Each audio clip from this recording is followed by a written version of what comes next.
Welcome to another podcast of stories and innovations in ALS with Lisa Deegan, and I'm McFinn and Lisa from Everything ALS. Welcome to Stories and Innovations in ALS, episode number 5, my journey to CEO of EverythingALS.org. My name is Lisa Deegan, and I'm joined today with McFinn and Lisa. We're storytellers. We've both been affected by ALS. We're joined today with our guest, Indu Navar, who is the founder and CEO of Everything ALS. Our mission is to bring the stories of those affected by ALS, to share their journey, and to share the efforts of those who are investigating and innovating to find a cure for this devastating disease and other rare diseases. We're part of an organization called EverythingALS.org, whose mission is to leverage technology with the goal of a quicker diagnosis and more accurate prognosis of ALS. We're excited to have Indu as our guest today. She's a Silicon Valley entrepreneur, investor, and an unstoppable force who started Everything ALS after losing her husband, Peter Cohen, to this devastating disease. Thank you, Indu, for being here today and sharing your personal story and journey with us. And for those who don't know exactly what ALS is, it's a progressive motor neuron disease that causes the loss of muscles such as walking, talking, and eventually breathing. And on average, people live 2 to 5 years with ALS, and there's no cure. So let's get to it. Indu, please tell us how ALS touched your life and how your journey began and where you are now in that journey. Well, thank you for inviting me, Lisa and McFinn. This is a real honor for me to have this opportunity to talk to both of you and tell my story. And, I did not know much about ALS when we thought that it could be a possibility for Peter. And the diagnosis took us about 2.5 years. Our journey was that we were really having time of our life. We did an early retirement, and both of us designed our life in a way that we wanted to. That is, travel and family comes first, and the work comes second. So we actually took a lot of time, and both of us started working together. We would invest and advise companies where he was sitting on the board of public companies or companies who were going IPO, and I would work with startups. And both of us had really great 4 or 5 years of building our organization or our company together. And so the first symptom that Peter had was his walking. He had issues with his ankle, and eventually it started progressing. And we went to everywhere. I mean, we went to neurologists very, very early. Actually, we went to Stanford, and even though it was progressing, people would not say what it is. Everything was like, we don't know what it is, and just go home and wait and come back after 8 months and see how much you've progressed. And eventually we got diagnosed after 2.5 years of the first symptom at Mayo Clinic. By then, everything like Google or any other search engine was telling us it is ALS. And what occurred to me was how we had lack of diagnosis tools as we were walking through, go home and just wait for how far along you're going to get in 8 months. It was just an answer that was just unacceptable. But that's the journey that we went through. Wow. In that time, 2.5 years, that's mystery time. And that's mental distress and physical distress. And so I know that you have dedicated your life to shortening that time for diagnosis. I want to thank you for that. Yes, it's very important to me because I feel what I went through and what we went through as a family, nobody should go through this because I think it's just inhuman. If you ask me, it was really a lot of distress and also it's a time that was lost, a good time that was lost where we should be thinking about what therapies could we actually possibly try. And I feel like it's a lost opportunity.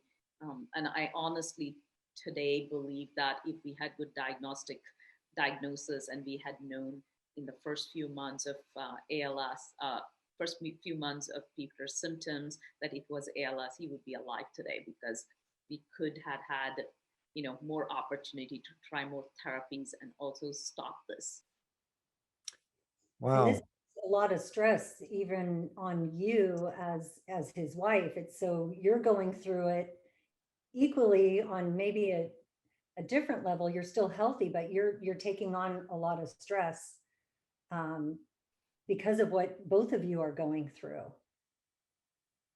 Yes, I think, thank you for bringing that up, because I think that's kind of a missed sometimes, because everything is just very prescriptive. Like, you go to the doctors, okay, you have ALS, now go, and you don't have any treatment. Might be you can try something, and nobody really focuses on the stress, because ALS is a disease for the family, right? It's not just for the person, because I went through my ALS journey the same way, seeing my husband who could not, who was vibrant, where we would work out, we would go out and travel, to suddenly we couldn't do any of those things. And he sometimes had to crawl across this room to actually, get up, and with the help of a, walker.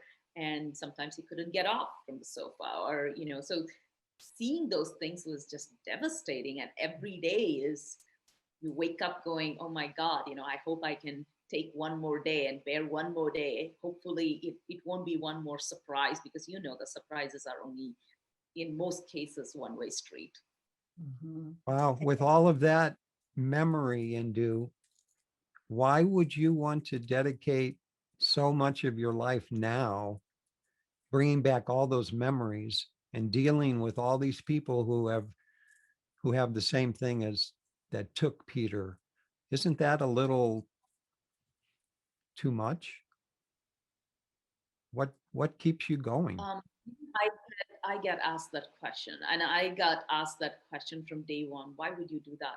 Go live your life happily. I really think it's not about living life happily. What does happily mean anyway? What it means is, for me, I'm looking for content. I'm looking for, life's answer. I'm looking for, what is my purpose? What is the enlightenment here? So for me, that is my purpose. And I believe that one of the grave mistakes in ALS is, because it's such a hard disease, and hard disease for the families do walk away.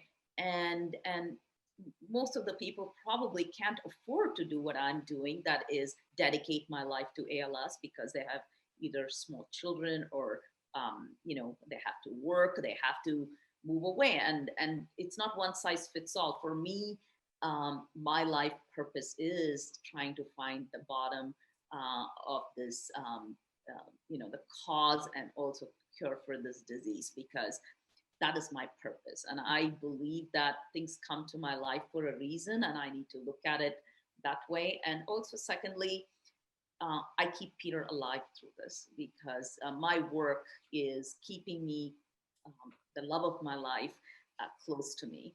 And I think about him every day. I think about him every day, that we are actually walking down to curing this makes me feel like it's a purpose he wants me to follow. And and I don't want Peter to be a number in this disease. He is not a casualty to ALS.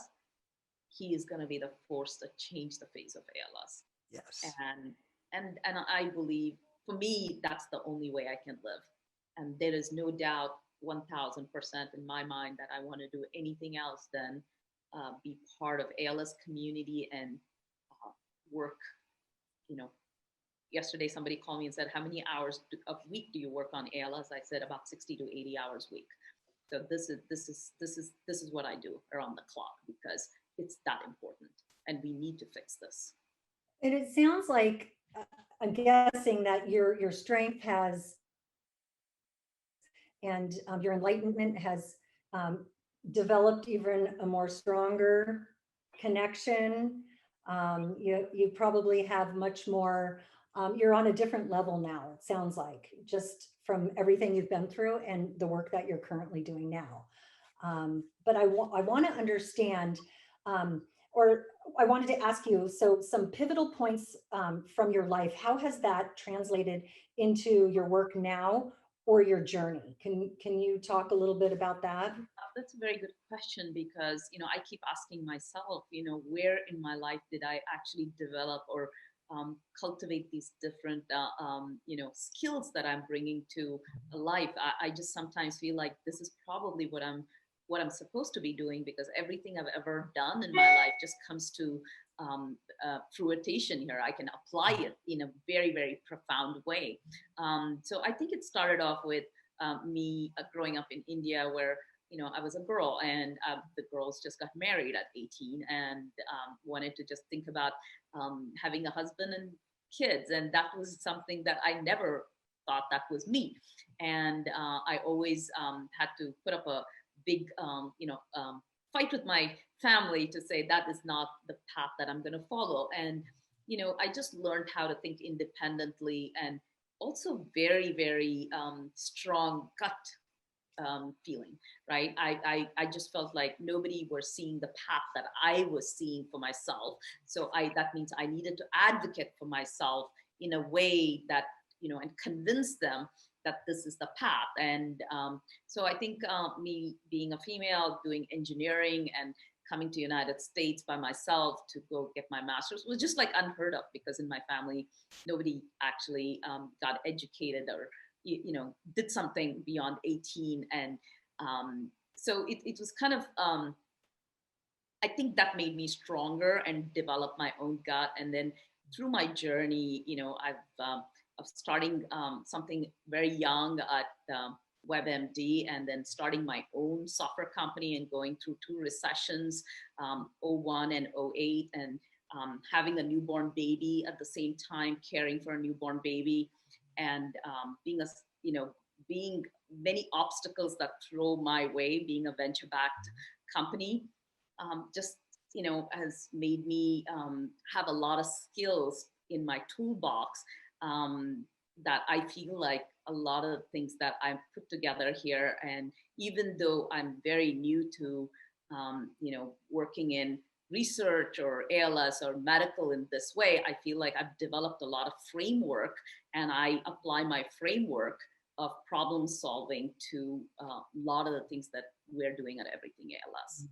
Wow, it sounds like you had a vision since you were young that you weren't going to be put in a box. And then after Peter's gift to all of us, it sounds like you have a big vision for the organization. Where do you see Everything ALS fitting in and going?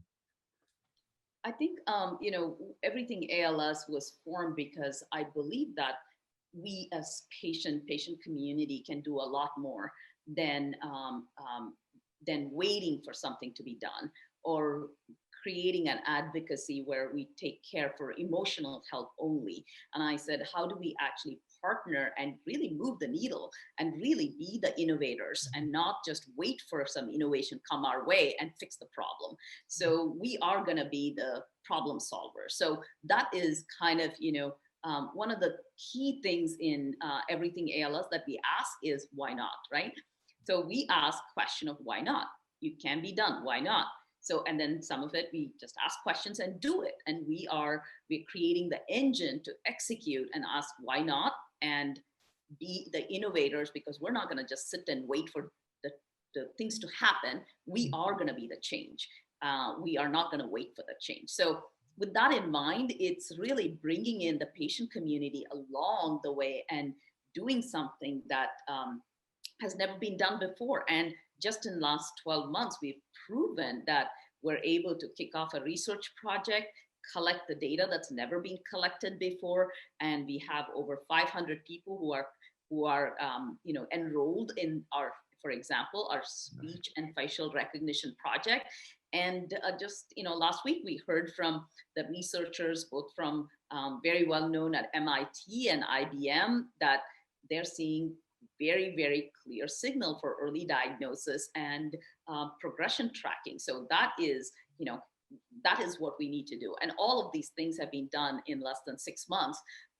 It hasn't taken us years. It hasn't taken us. So the goal is, what we have seen in the COVID days is that when we all come together and remove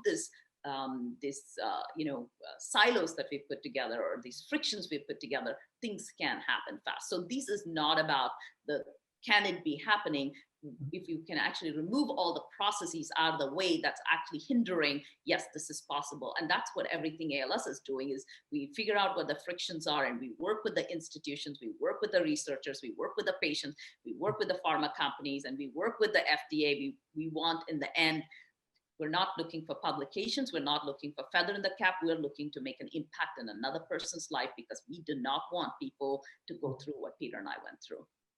And I feel like this organization, Everything ALS, really allows the patients to be empowered, and it empowers everybody to do what they do best that works with us. And I can say that I really wish that when I was going through this journey with my brother, that we already had Everything ALS, because it's a very isolating and lonely disease to have, because you don't know everybody or a lot of people that have it. And so this would have been such a great place, just the research and the educational webinars. So I want to know, for the emotional part of the journey, was there therapy that Peter did that he found helpful while he was going through this? Might be it helped him to figure out that he can die in peace. He can actually come to his own, ending his own fight in a way that it's okay. Mm-hmm. Because he used to tell me, I am not scared to die. Really? I'm not scared of death, but I'm scared to death about the process of dying. Oh. Right. So it's just, I think we all know all of us are going to die one day. It's about, what we can actually do about it, and what we're going to do when we're living is what matters. Mm-hmm. And, to come to that face-to-face with death is a big, big thing. Mm-hmm. Yes and no, there's really no answer. Did it help? How much did it help? Because he's not here today. He's, so it's like, it's very hard to figure it out, how much it helped, but I think it just helped him say it was, it was okay. Yeah, that's a process to get there, right? Doesn't come overnight. No, it was hard because, he was 52, so it was not, we did not think that, and he told me the day before he passed that, he never thought he's going to live past 50. I said, from when? He said, I don't know. Even from young, I didn't see myself getting older or being past 50, now thinking back about it. So yeah, when you have therapy, when you have, do you get to talk, kind of look into yourself and come to acceptance that this is okay? Might be that's what happened, because I did not know the journey. Well, we all have a purpose. Sometimes our lives are long and sometimes they're short, but everybody has a jewel. Everybody has a piece of their soul to give to our world. And for Peter to be here for the years that he was here, he has really inspired an organization that's making waves and helping. And Indu, I just want to know, how do you keep going? What do you do for yourself that makes the rest of your day feel like I can take it on?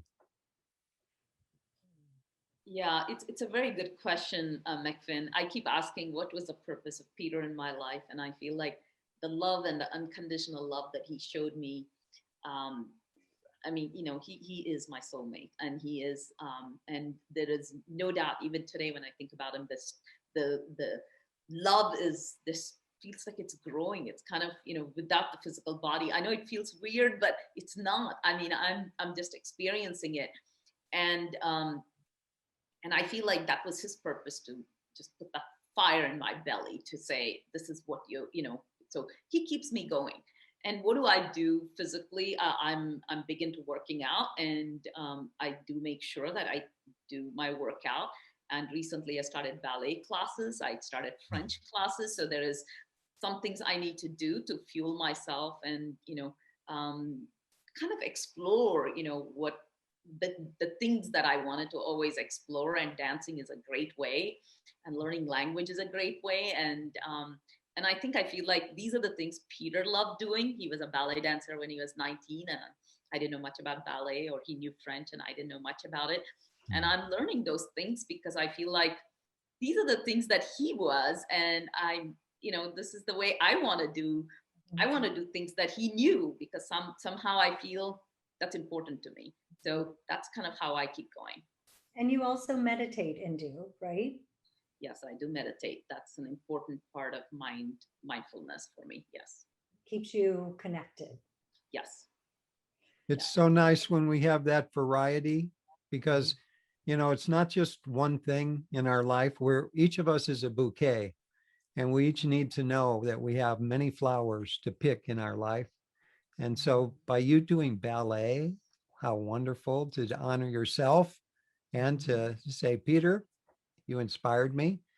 And Indu, just being the kind person that you are, it's like you're not doing this because you planned it. You're doing this because your heart was presented this opportunity and you embraced it. And so I myself just want to say, you brought me into a whole nother world by being part of Everything ALS. So to Peter and to you and to all of the rest of the people in our organization, this is a magnet that's brought together people who have the experience to know the pain and the joy of accomplishment. And being part of this team is being part of clarity, scaling, and accomplishment.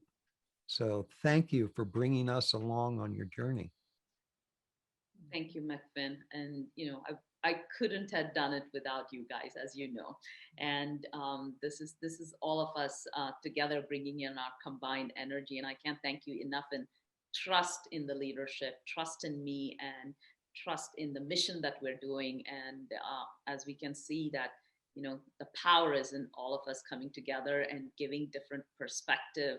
And so we can actually, put everything we bring together, right? There's so much power here. And I think that's what we need. Yes.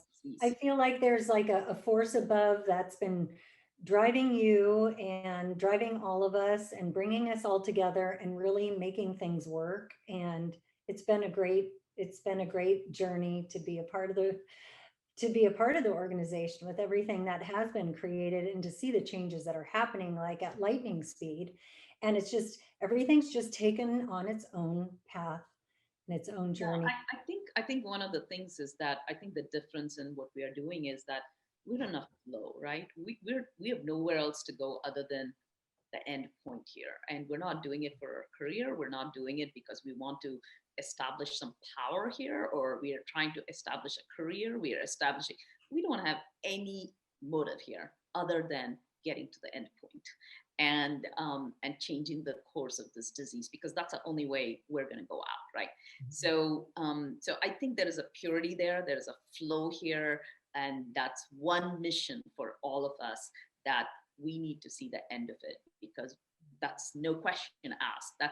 We have to see it, right? This is not like I'll try. No, we will do it.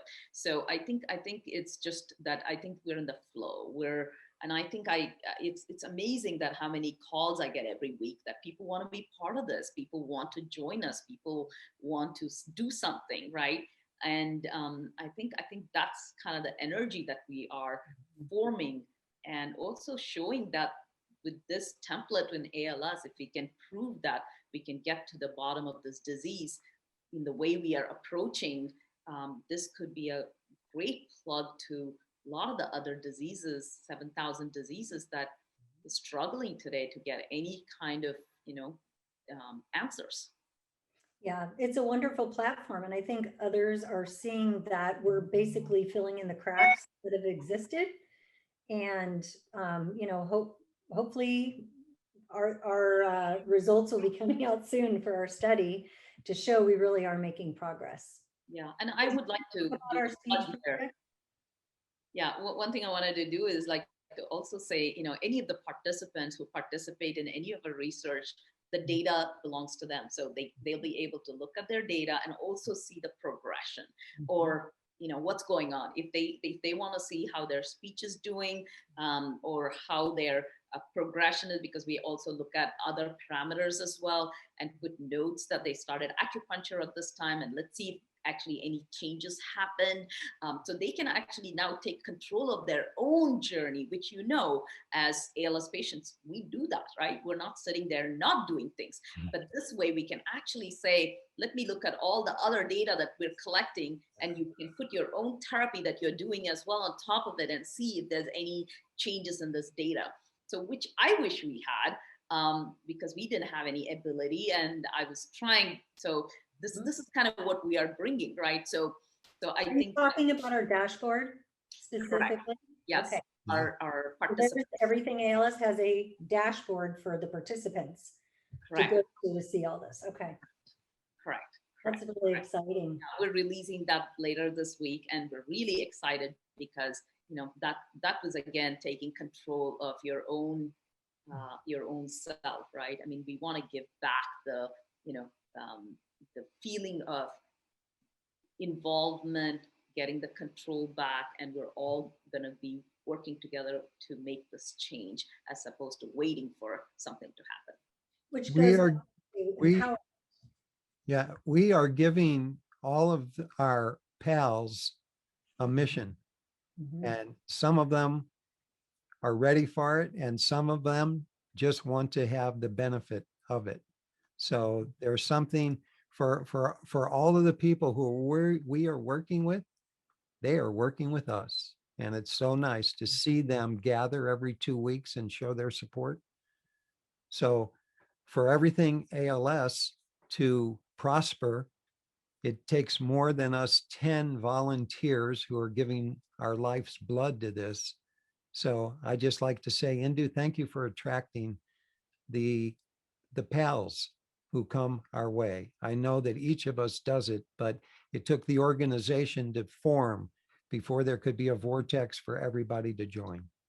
Yes, absolutely. And it's such a pleasure when we see our pals every 2 weeks and form that bond, and people write to me and send cards, and it just warms my heart, sometimes breaks my heart, but that's the world we're living in. But I think being vulnerable, being present, sometimes it's painful, sometimes it's but keeping our head above the water and making sure that we know where we need to focus on, and trying to have the focus and mission in mind, laser focus, as we say, on the mission. I think it's very important, so we don't get sidetracked. It's nice when we also hear people say, this is the highlight every other Wednesday. I look forward to this. I block my calendar off so I can be here, and seeing all the familiar faces is so nice. And also there's always so many new faces. So we kind of get a mix of our usual community and then newcomers constantly. So it is nice, to always come to see the familiar and meet the new. So, and to hear people communicating with one another in the end of our webinars, that's always nice, where a lot of connections happen. Yeah. And I think, my dad is my role model, and I talk to him for hours, sometimes about, sometimes these different things that come our way, and pain and pleasure, everything. And he goes, he's the first guy who actually told me after Peter passed away, he said, okay, you have one question. You have learned so much, through this journey. What will you do with all the knowledge you've accumulated? He said, ask yourself that question. And so, now, when we talk about it, and we say some of the things that happened in our life, it's a sacrifice that we went through to see how we can impact thousands and thousands of people's lives, is just incredible. And I think sometimes that's what it takes to move us to do this. And I'm glad that we're doing something about it, as opposed to, I don't know what else I would be doing, actually. Yeah. Yeah. Well, Yeah. this has been an exciting time. We needed to know the seed that was planted by Peter, and the gardener who watered it, Indu, until it was big enough to support all of us on your team. So I would just like to say to everybody in closing, thank you for joining us on this journey of exploration and digging deep into the souls of those affected by ALS and those working tirelessly to help put an end to this devastating disease. Your stories and work matter so much to us and to so many others. Keep sharing and continue to find research as an inspiration. We do need to solve this problem so no one else has to suffer. Do you know anyone who suffers from ALS? Are you a researcher, a neurologist, pharma, or biotech company working in the ALS space? If so, we would love to hear from you. For more information, please visit everythingals.org, or you can contact us at info@everythingals.org. Thank you, folks, for another shared experience. We'll see you at our next podcast. A fine day. Thank you, Lisa and Indu. Goodbye, Thanks, everyone. guys.